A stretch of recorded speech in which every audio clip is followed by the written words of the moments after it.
बिस्मिल्लाहिर्रहमानिर्रहीम। अस्सलाम वालेकुम। कंप्यूटेशनल फिजिक्स का आज हमारा ऑनलाइन क्लासेस में थर्ड लेक्चर है। तो जैसा कि हम प्रीवियस लेक्चर में बिल्ट इन फंक्शंस को ही डिस्कस कर रहे थे, तो आज भी हम बिल्ट इन फंक्शंस को ही लेके चलेंगे। तो आज का हमारा जो बिल्ट इन फंक्शन है वो होगा लेंथ फंक्शन इन मैटलैब। अब लेंथ फंक्शन का काम क्या है कि एक तो ये है ना कि आप खुद से कोई भी जो अरे है वो बना रहे होते हैं, तो आपको पता होता है कि इसका साइज़ क्या है। अगर आप मैट्रिक्स बना रहे हैं तो आपको पता होगा कि इस मैट्रिक्स का जो है नंबर ऑफ़ रोज़ कितनी है, नंबर ऑफ़ कॉलम कितने हैं। लेकिन अगर किसी ऐसा मैट्रिक्स हो जो पहले से बना हो और आप उसकी नंबर ऑफ़ रोज़ या आप उस अरे की लेंथ फाइंड करना चाहते हो, तो आप इस लेंथ वाले फंक्शन को इस्तेमाल करते हैं। अभी जो हमारे पास लेंथ वाला फंक्शन है, इसके दो काम हैं। एक काम है लीनियर अरे में, मतलब जो आप वन डायमेंशनल अरे जिसे आप कहते हैं, जिसमें जस्ट नंबर ऑफ़ रो की तादाद 1 होती है और नंबर ऑफ़ कॉलम जो है वो ज़्यादा तादाद में मौजूद होते हैं। ऐसी को हम लीनियर अरे कहते होते हैं। या आप कहें कि उसमें नंबर ऑफ़ कॉलम की तादाद 1 होगी और नंबर ऑफ़ रो की तादाद ज़्यादा होगी, तो भी वो लीनियर अरे ही कहलाएगी। तो जब लीनियर अरे होगी तो उस पर अगर हम लेंथ का फंक्शन अप्लाई करेंगे, तो अब जो हमारे पास लेंथ का फंक्शन है वो हमें नंबर ऑफ़ एलिमेंट्स बताएगा कि इस अरे के अंदर कितने नंबर ऑफ़ एलिमेंट्स हैं। और अगर हम इसी लेंथ वाले फंक्शन को किसी मैट्रिक्स पे अप्लाई करें तो ये हमें बताएगा number of rows in a matrix, कि एक मैट्रिक्स के अंदर कितनी नंबर ऑफ़ रोज़ हैं। इसी बात को एक्सप्लेन करने के लिए नीचे मैंने 2 एग्जाम्पल मेंशन की हैं। जैसा कि ये पहली एग्जाम्पल है आपके सामने, जिसमें एक हमने लीनियर अरे ली x, जिसमें एलिमेंट्स हैं 1, 5, 7 एंड 9। अब मैं अगर इस पे लेंथ का फंक्शन अप्लाई करूँ, मैं लिखूँ लेंथ ऑफ x।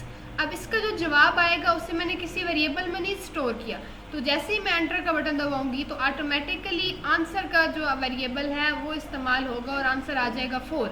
अब ये 4 से क्या मुराद है कि इसमें नंबर ऑफ़ एलिमेंट्स हैं 4, तो आप काउंट करके देखिए 1, 2, 3 और 4। अच्छा, आपको मैंने बताया था ना कि जो आपका पेपर पॉइंट ऑफ व्यू है उस हिसाब से भी जो बिल्ट इन फंक्शन है वो ख़ास अहमियत रखते हैं।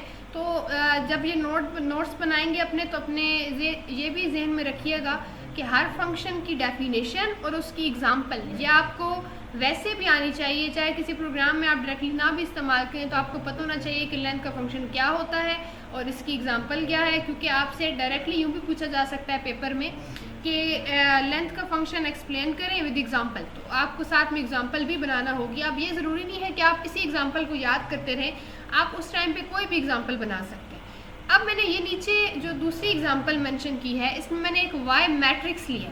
अब मैट्रिक्स की क्या पहचान है कि उसमें सेमी कॉलन इस्तेमाल होता है, हर रो के बाद सेमी कॉलन होता है। तो ये मेरे पास एक रो है, फिर ये दूसरी रो है, ये तीसरी रो है, ये चौथी रो है।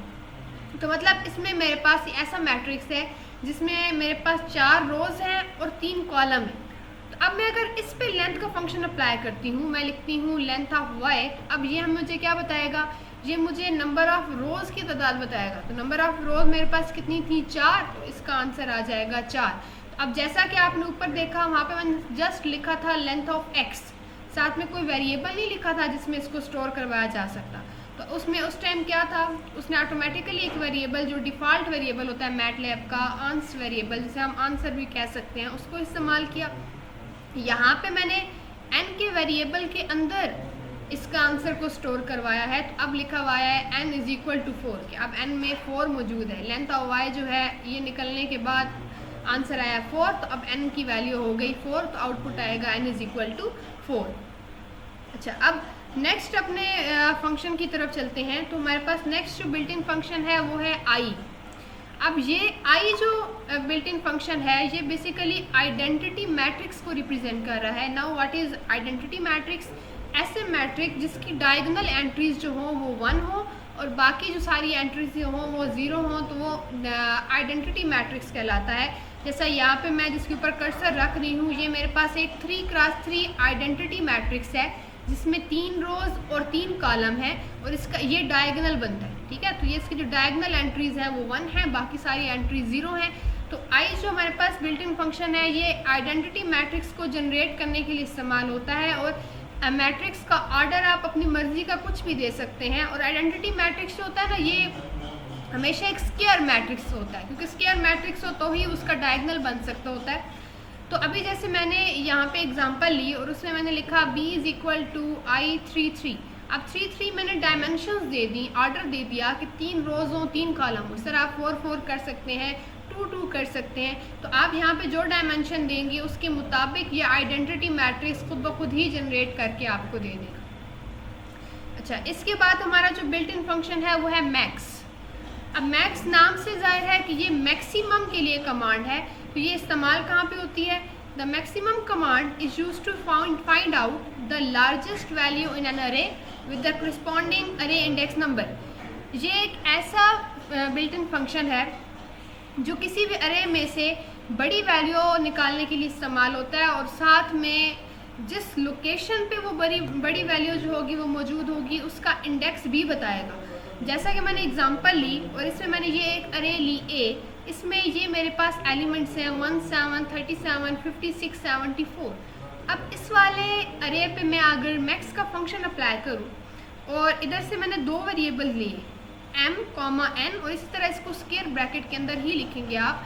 तो मैक्स ऑफ ए जब अप्लाई करेंगे तो m में आ जाएगा जो हमारे पास मैक्सिमम एलिमेंट होगा इनमें से, और n में आ जाएगा वो लोकेशन जिस जगह ये एलिमेंट मौजूद है। जैसे ये पहला है, ये दूसरा है, ये तीसरा, ये चौथा, ये पांचवा, मतलब 5वें नंबर पे वो एलिमेंट है जो सबसे बड़ा है। तो आपके पास जो जवाब बनेगा वो कुछ यूँ बनेगा कि सबसे बड़ा जो है वो 74 है और 5वीं लोकेशन पे मौजूद है।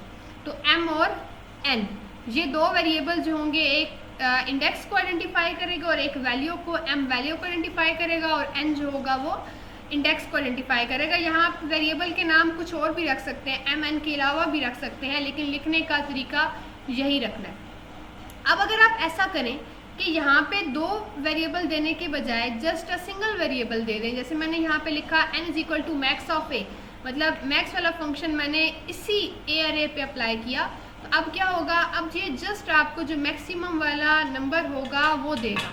जैसे यहाँ पे अब 74 आया, अब इसने इंडेक्स नहीं दिया, ठीक है। तो अब जस्ट हमारे पास आंसर में आएगा 74। अब इसी का एक ऑपोजिट हमारे पास फंक्शन मौजूद है जिसे हम मिन का फंक्शन कहते होते हैं। अब जैसा कि मैक्स था तो वो मैक्सिमम वैल्यू निकालने के लिए था, तो ये मिन है तो ये मिनिमम वैल्यू निकालने के लिए होगा। मिनिमम का मतलब स्मॉलेस्ट वैल्यू किसी अरे में से फाइंड करनी हो। बाकी तरीका एग्जैक्टली वैसा ही है जैसा कि आपने मैक्स के फंक्शन के अंदर देखा। पहले एक अरे ली, अगर आप 2 वेरिएबल लेंगे तो एक में वो नंबर आएगा जो सबसे छोटा होगा और साथ में दूसरे वेरिएबल में वो इंडेक्स आएगा जो सबसे छोटा होगा, वो इंडेक्स आएगा जो जिस लोकेशन पे हमारे पास वो छोटा नंबर पड़ा हुआ है। जैसा कि मैंने मिन ऑफ ए लिखा, मतलब इस वाले अरे पे मिन का फंक्शन अप्लाई किया, तो इनमें से सबसे छोटा कौन है? सबसे छोटा है 1, और ये किस लोकेशन पे पड़ा हुआ है? 1 ही लोकेशन पे पड़ा हुआ है, तो m और n दोनों में क्या आ जाएगा? 1। अब इसी तरह मैं यहाँ पे 2 वेरिएबल देने के बजाय एक ही वेरिएबल दे दूँ तो क्या होगा? तो इंडेक्स नहीं बताएगा, जस्ट वो नंबर बताएगा जो स्मॉलेस्ट होगा, ठीक है। ये एग्जैक्टली वैसा ही है जैसा आपने मैक्स के लिए पढ़ा। अब दूसरा हमारे पास बिल्ट इन फंक्शन नेक्स्ट जो आ रहा है वो है मीन। मीन इस्तेमाल होता है एवरेज के लिए। अब पहले आपको ये बताना चाहिए कि एवरेज होती क्या है, फिर एवरेज को फाइंड करने के लिए आप मीन का फंक्शन इस्तेमाल कर सकते हैं। तो एवरेज होती क्या है, पहले इसको देखते हैं।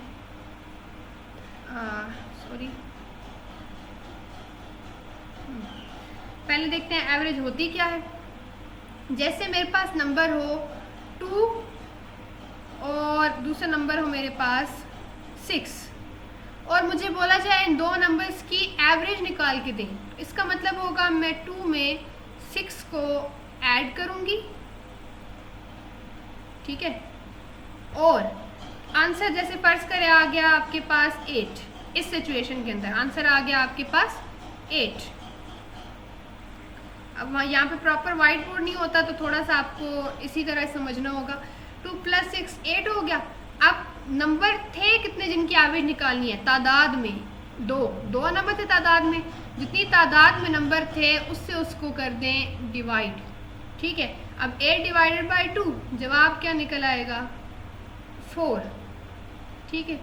मतलब इन दो नंबर्स की, जो दो नंबर्स हमें गिवन थे, इन दो नंबर्स की एवरेज क्या निकल आई 4।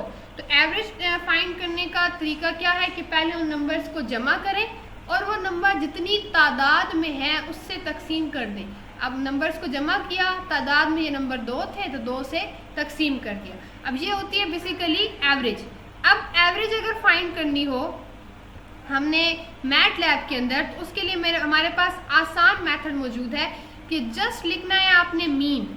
अब आगे ये सारा प्रोसेस खुद ही परफॉर्म करेगा, खुद ही उनको जमा करेगा, खुद ही उनको डिवाइड करेगा। अब जैसे ये पूरी अरे थी जिसमें मेरे पास 4 एलिमेंट्स थे 1 2 3 एंड 4। अगर मैं इनकी एवरेज कैलकुलेट करना चाहती हूँ तो मैं जस्ट लिखूंगी mean of A. Mean of A लिखूंगी तो ये ऑटोमेटिकली इन सबको ऐड करेगा और 4 से तकसीम करके मुझे जवाब दे देगा 2.5। जी तो आगे बढ़ते हैं।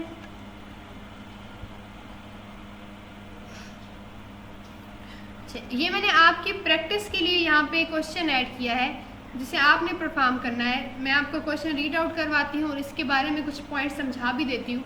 क्वेश्चन है suppose A and B are 3x3 matrices, write a MATLAB program that read the entries of the matrices and calculate them. आगे ये प्रोसेस इसे परफॉर्म करना है। अच्छा, पहले क्या करना है, आपने दो मैट्रिसेस लेने हैं ए और बी और उनका डायमेंशन दी गई है कि वो 3x3 होने चाहिए।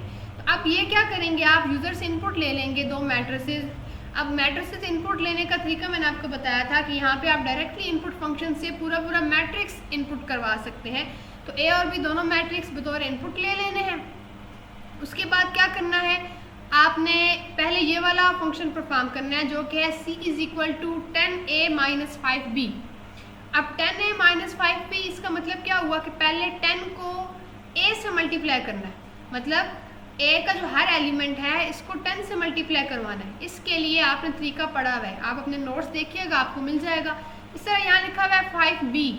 5b का क्या मतलब होगा कि b का जो हर एलिमेंट है उसे 5 को मल्टीप्लाई करवाना है। फिर ये 10a और 5b का जो मतलब a के साथ 10 को मल्टीप्लाई करने के बाद b के साथ 5 को मल्टीप्लाई करने के बाद जो जवाब निकला हुआ होगा इन दोनों को सब्ट्रैक्ट कर देना है। तो मैट्रिक्स सब्ट्रैक्शन भी मैंने आपको बताई थी।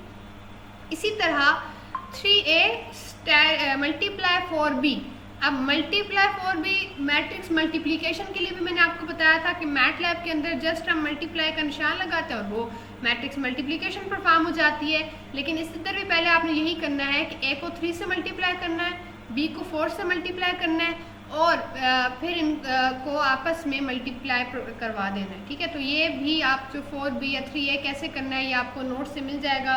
जो तरीका आप यहाँ अप्लाई करेंगे वही यहाँ भी अप्लाई हो जाएगा। ठीक है, तो ये c और d दो मैट्रिक्स निकल आएंगे, एक इनको माइनस करके एक इनको मल्टीप्लाई करके।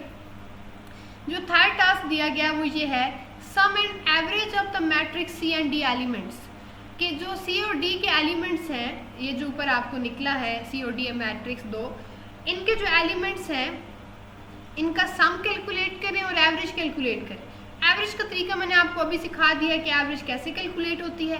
सम का फंक्शन भी आपने पढ़ा हुआ है कि सम कैसे कैलकुलेट होता है। सम के हवाले से कुछ मज़ीद पॉइंट्स हैं जो मैं आपको अगले लेक्चर में बताऊंगी, जब आप मुझे ये वाले प्रैक्टिस क्वेश्चन जो है वो मुझे करके दिखाएंगे। तो उसके बाद मैं देखूंगी कि आपने उसमें क्या मिस्टेक की या आपने करेक्ट किया। उसके बाद मैं आपको सम के हवाले से कुछ पॉइंट्स मज़ीद ही बताऊंगी। करना सब ने है प्रैक्टिस क्वेश्चन, इसी से आपकी अटेंडेंस मार्क होगी कि आपने अपना काम जो है वो कर लिया है। ठीक है, जैसा भी हो आपने मुझे दिखाना है। तो अभी आज के लेक्चर में अगर आपको कुछ समझ ना आया हुआ तो मेरे साथ कांटेक्ट कर लीजिएगा। अल्लाह हाफिज़।